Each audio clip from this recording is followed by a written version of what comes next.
Dexter. I shouldn't be here. With 8 seasons and over 100 kills, he's TV's most complicated single dad. You're a good person. But what you don't know is that the most dangerous thing about Dexter is the people who created him. Do what you gotta do. I walked into the writer's room. It was like walking into a riptide. It's about a serial killer, but it's not a serial killer show. It's not like he's killing Girl Scouts. Right, exactly. Save it, guys. No spoilers. Now the Emmy-winning team reveals what it's like to create a murderer with a conscience. I wanted him dead, so I killed him. Outrageous success, horrible mistakes, last-minute changes. Creators of today's most groundbreaking TV shows tell all in the place where it all starts, the writer's room. All right, I am joined in the writer's room today with Scott Buck. We have Sarah Colleton, Wendy West, Manny Cotto, and Michael C. Hall. Thank you for being here with us today. Sarah, I'm gonna start with you because you were there in the beginning. Are you okay if I give you a label, mastermind? Absolutely. I mean, Michael and I and my other partner, John Golden, we refer to ourselves as the OGs. Oh, okay. We are the OGs of Dexter. And OGs as in... Especially when Original we're out gangsters. Oh, original gangsters, that makes sense. So take me to that day. I mean, starting with this, sort of laying that down for... You mean from the very, very beginning? Yeah, very beginning, yes. It was actually in 2004. I was reading The New Yorker, and I saw in the briefly noted section a paragraph-long review of a book called Darkly Dreaming Dexter. It said it was a likable vigilante serial killer who had an ordinary Joe-ness about him. We got Michael on board, and boom. Nice segue to you, Michael. What did draw you to that? Well, I had just probably just a few months before being presented with a pilot script finished 6 Feet Under. And the last thing I thought I'd do was another television series. And my initial general response to the idea of it was aversion. Yeah. And, Why was that? I mean, well, just because I didn't want to make another open-ended commitment to a character And you just moved surrounded back to... by dead bodies. I just And moved you back just to moved back New to York. New York. and you became were your through this whole theme. other Dead life. bodies But became then your I- theme. yeah. No, But then look, I and read- as I read- actors, we get it, okay? I've been a persnickety assistant forever. I then took time to read the pilot script, to read the book, to reread the pilot script, to really think about it, and recognize that this was a singularly unique character, and I wasn't going to get an opportunity to do anything like it anywhere else. So I took the leap. Did you test? Did you audition? No. Between you and me. No. Well, I didn't I remember... Did you ever when- audition choice. with any of the lines, Okay. but there were some sessions. Okay, you that- had sessions, though. that They wanted to make required sure me that to this do was the certain guy. But tasks. I do remember when I first met you, though. I had to sell some people who only knew me as David Fisher. I thought this sort of very buttoned-down guy would come in. And instead, your hair was long, your beard was long, you just came in this sort of regular guy with a slight Southern accent, and it was... It was all an act. Yeah, it feels like as soon as you start telling me the stories, that this is an act. For the first year, it was like people said, oh, but how could David Fisher be Dexter? And now people who only know him as Dexter discover 6 Feet Under, and they go, oh my God, how could Dexter have been David Fisher? And yet in person, Michael's like neither of those characters at all. I kind of feel like David Fisher was Dexter Morgan's first victim. Oh, nice. Ooh. So now coming to you, Scott. You joined in season two. Yes. Yes. And what's it like to come aboard at that point? You know, the series obviously is moving forward. And what sort of drew you to that? I was actually working on a series that was being shot overseas, so I was in Italy at the time, and I was told about a show about a forensic expert who was also a serial killer, and it sounded like the dumbest idea I'd ever heard. And then I was told that it was starring Michael C. Hall. And you were like, that was not enough. as dumb. Okay, now I'm intrigued. Yeah. It just appealed to me on a very visceral level to be able to write for that character, and that's very much what drew me in. Yes. And for Wendy and Manny, you joined... Season 4, season Trinity. four. Yeah. Oh, of Trinity. Yeah. Okay. Not a bad time to come around. No, it was very exciting. Yeah. And for Manny? Season 5. I had just had my first son, and my wife was the one who turned me on to it, and because while she was breastfeeding my son, she needed something to watch on her iPad. Yes. So she Classic. was watching Dexter. This milk is turning into blood. So my son was actually breastfed on Dexter. Well, one of the things that Showtime was saying, do you think this would appeal to women? And I would say, I don't know much, but let me just say, yes, it will appeal to women because there's nothing a woman likes better than a bad guy who they think they can redeem through My love. wife was a fanatic, and just, you gotta see this, you gotta see this, you gotta see this. Is there something that happens in your psyche? Because, I mean, you're writing about some very dark stuff. I'm a huge fan of comics and pulps, and I came from a admittedly a little shallower perspective to Dexter, but I saw Dexter as the latter-day pulp hero. The pulp heroes from the 30s, from The Shadow and Doc Savage on, were vigilantes outside the law. Well, Dexter, to me, looked like the 21st century version of those characters. He has a secret identity. He has superpowers. His serial killing ability is a version of Lock-picking superpower. alone. Yeah, exactly. Lock alone is amazing. Yes. What is it that has allowed us from the very beginning to embrace this serial killer hero? Well, anybody? Okay, well, what I think is the fact that every step along the way we have tried our best to always root where Dexter is in first asking ourselves, what are the normal questions or the normal wants or desires of a human being? And then you refract that through the prism of Dexter Morgan. It gives the audience a way in a very safe environment to explore their own nature. Do we all have that dark side? Oh, Do we all absolutely. We Think all so? have a dark passenger, and we all have some aspect of ourselves which we are terrified of letting it see the light of day, and that people would recoil. And on top of that, there's just the pure wish fulfillment aspect. People love seeing bad people get their just desserts, and Dexter is the ultimate vigilante. That's true. There's never been a shortness of love for vigilantes from comic books on. And Dexter is the ultimate expression of that. It's not like he's killing Girl Scouts. Right, exactly. Not yet. No. Well, Really bad Girl Save it, Scouts. guys. No spoilers. The last season, the last What a great season. arc. But I also think a large part of the appeal is just the innocence of Dexter as well. He's not evil. There is a real human innocence to him, a sort of a misfit aspect of this character that I think we can identify with as well. I think Dexter, when we meet him, is completely compartmentalized, successful in that. And once the ice truck killer shows up in the first season, it whets an appetite in him that he is still trying to satisfy, an appetite for connection. When he says at the end of the pilot episode, do I want to play? Yes, I want to play. Yes, I want to be a real boy. Yes, I want to have real feelings. I want to have a real connection with a person. It starts with his brother, and it goes on. And we've seen year after year what that brings into anyone's life, the responsibility that comes with that. And also, in Dexter's case, unfortunately, a lot of the people who he brings close to him pay with their life. Yes. Well, that's interesting because coming in season 4, Rita is basically, he's saying to her, you make me real. What did it feel like knowing that this important character was about to meet her demise? I remember being in the room the day we came up with the idea, and it was like, touchdown. One of the writers came back from the restroom, she's like, I got it. And it was literally this image of Harrison in blood, which, is such a primal image from the first season of when we learned that that's how Dexter and Brian were baptized, in blood. Yeah. And it was one of those moments where you do feel like you're in sync with something bigger than yourself. What goes through your heads as the writers of how do we keep this secret? The only people that we talk to about it outside of the writer's room is really Michael. We had a different ending at the table read, actually. When we were shooting it on that day, I think it was just you guys that had... But in this day and age, it is sides. astonishing that we were able to keep that secret.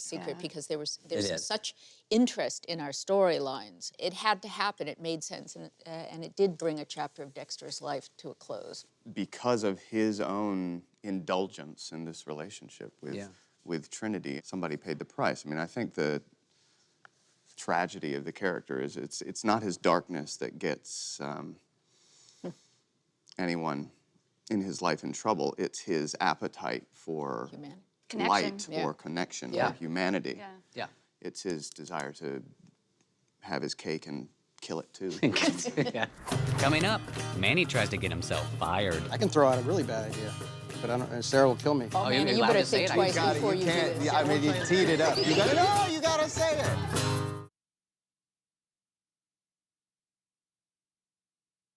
Welcome back to the writer's room with the creators of Dexter. I want to go into sort of the writer's room for a second, because I think that's something that for a lot of people, they don't get to see, that process.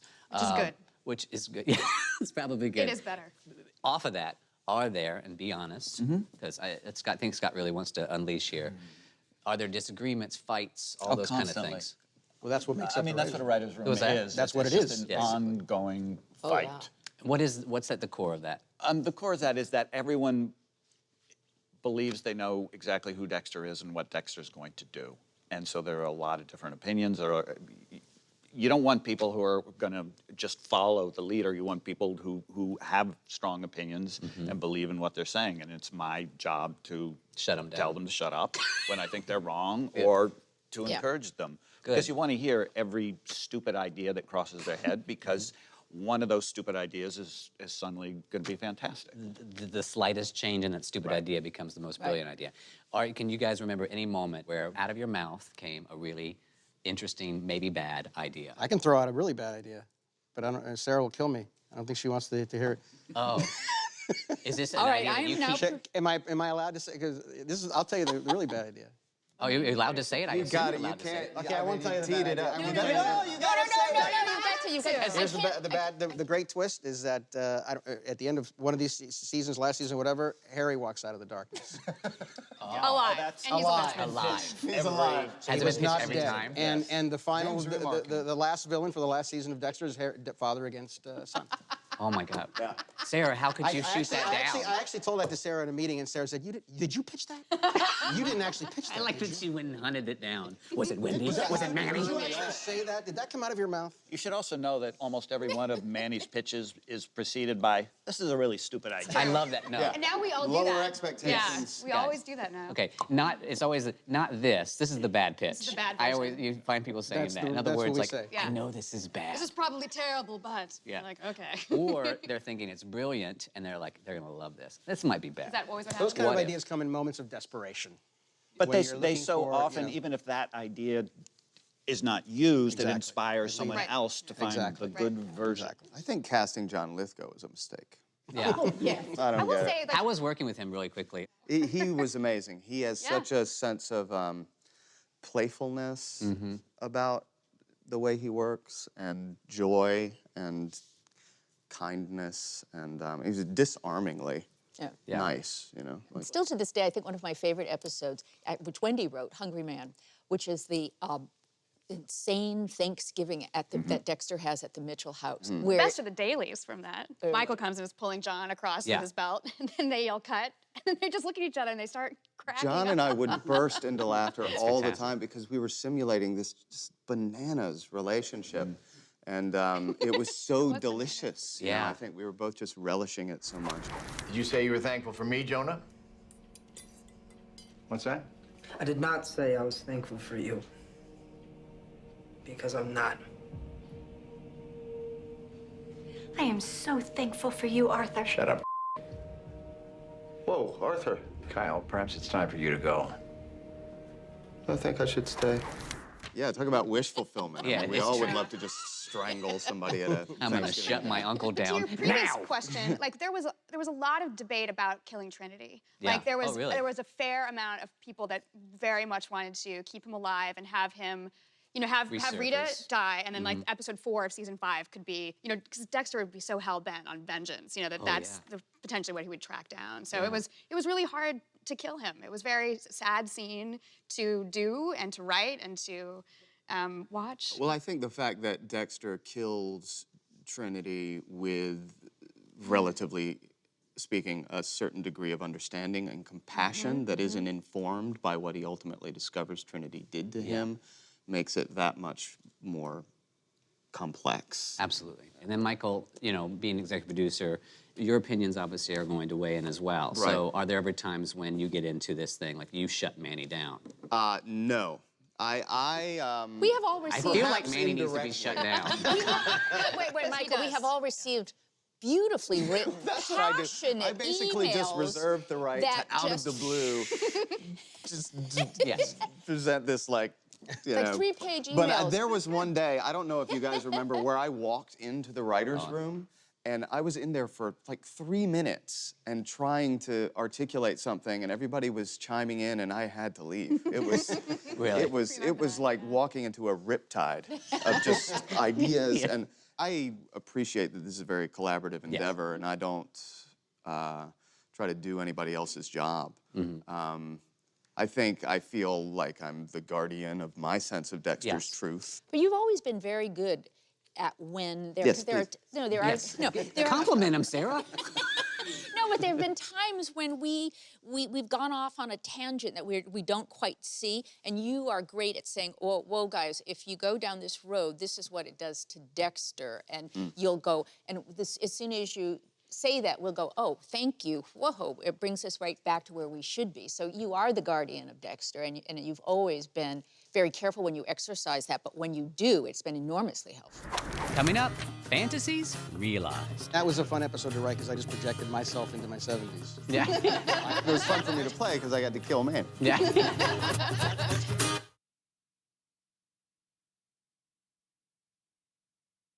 Welcome back to the writer's room.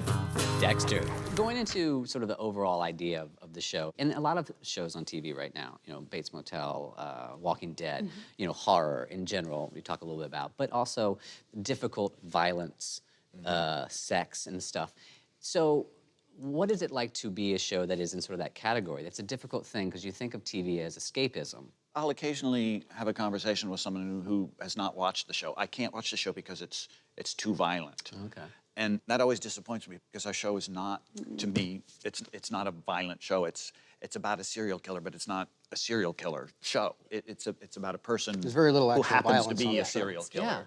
I wish they would watch it to see that it's not what their preconceived notion is, that we're not reveling in violence and gory kills, and that's not an interesting story for us to tell. Yeah. The real world today is so unreliable and unstable, and there's such a sense of, I think, of loss of control or belief in our government, that when you go into the world of Dexter, here is a man who has a code, who deals with the bad people, and he does what he promises he's going to do. And so it's very comforting, I think, to go into this world. Moving in that sort of theme, many countries carry Dexter. What do you feel like the difference is, you know, from U.S. to other countries in their approach to violence, the show? I guess intellectually, I'm interested in the idea that people who aren't American look at the show as an artifact of American culture, or you know, so they maybe have one step of a remove when they look at it like this is some sort of specific manifestation of the American psyche or something. And I know this is a twisted show to put your brain around, that some personal stories might come or some personal ideas. Like you go to the table and say, this weird thing happened in my life. It may be out of context, could just be about something human. I think we all can relate to Dexter as a real person, and that's how we try to write him. But because the life he leads is so remotely different from anything that we lead, there are not all that many things from our own personal lives that really surface in this show in That's that way. fair. I mean, if there was, I was gonna get really worried and get scared for myself. But we'll hear stories like I remember when we were talking about the episode you wrote with the Tooth Fairy, and how there was a story about a comedian that was excited to meet an idol of hers, another comedian. And so they finally met, and it turned out this guy was like this asshole that just wanted to be driven around all day. And we started thinking, what if this person that Dexter has idolized, or, you know, like he kept, you know, a scrapbook, and this guy was in the scrapbook. What if he finally meets this guy and he's just a jerk, you know? So in that sense, sometimes there's a lateral And that was translation. a fun episode to write because I just projected myself into my 70s. Yeah. That's going to be me. Bill Kennan. Maybe without the bodies, but that's going to be It was fun for me to irascible. play because I got to kill Manny. Yeah.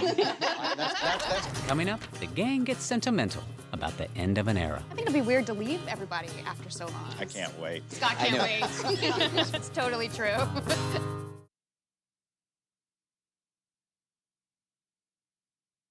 Welcome back to the Writer's Room and Entertainment Weekly's The Last Word. We are joined now by Dan Sneerson from Entertainment Weekly. Welcome, Dan, to the table. Let's talk a little bit about the finale. I mean, we've seen shows' legacies cemented or tarnished in that final hour, and I'm just wondering, how much pressure does that put on you guys? And I'm wondering, is there too much emphasis on the finale? You know what? Until you raised that question, I haven't felt one bit of pressure at all. I'm sorry for raising it. Yeah, you should be, Dan. But now, No, I mean, I think that I'll We let care Scott about speak to this, but- every Yeah. episode, and do we care more about the finale? Perhaps so. We want to do it but right. We absolutely want to do it right, but we feel you know, the only pressure is what we put upon ourselves. We feel very strongly about I think a what lot we're of it is that doing. we feel very comfortable with where the show is ending. Yeah, and we've We're not known for a long worried about time how we want to end it, so we've really been able to sit with it and think it through, and we feel it's right and honest for the show. So hopefully the world will agree. If they don't, it has to start with us. Because Dexter's a character who has evolved over the years, and the show itself has sort of evolved over the years, that now where Dexter Morgan is, this is what feels like the fitting ending. Yeah, it feels most just. And I think our audience knows that we don't, you know, it's the Chekhov said if a gun is introduced in the first act, it has to go off by the third. And we are not going to be leaving any dangling chads. Yeah. What show does he write for? Honestly, some viewers will love it and some viewers will not, but we're writing the finale that we think the show deserves. I honestly don't. I don't get too preoccupied with what other people's expectations or hopes or fantasies about the character might be. I'm more preoccupied with what's written. I think it'd be weird to leave everybody after so long. I mean, we really do know each other. You know, there've been marriages, deaths, babies. I can't wait. Yeah. Scott can't wait. Scott's been whispering under totally his breath true. the whole time that. You know, That too. Yeah. I think it's going to be a big collapse. It's been a very intensive and I think for all of us, a very unique and satisfying creative experience for 8 intensive years. And to think that it's going to be over, we haven't had a chance. We don't have the time to process that. But boy, when it happens, I think it's going to be. Oh yes, it'll hit you. You know, we're going to have one hell of a rap party or a series. Of I'm rap available. parties. Easy, Sarah. Yes, I'll come. So, thank you, Dan, for joining us. And thank you again to all of you for being a part of this. If you'd like more of The Writer's Room, and you should, then go to SundanceChannel.com. I am Jim Rash, and I'll see you next time in The Writer's Room. And now we all laugh like I said something hilarious. Cheers. See you at the rap party. At the rap party, exactly. No, seriously, when is it? We'll let you know.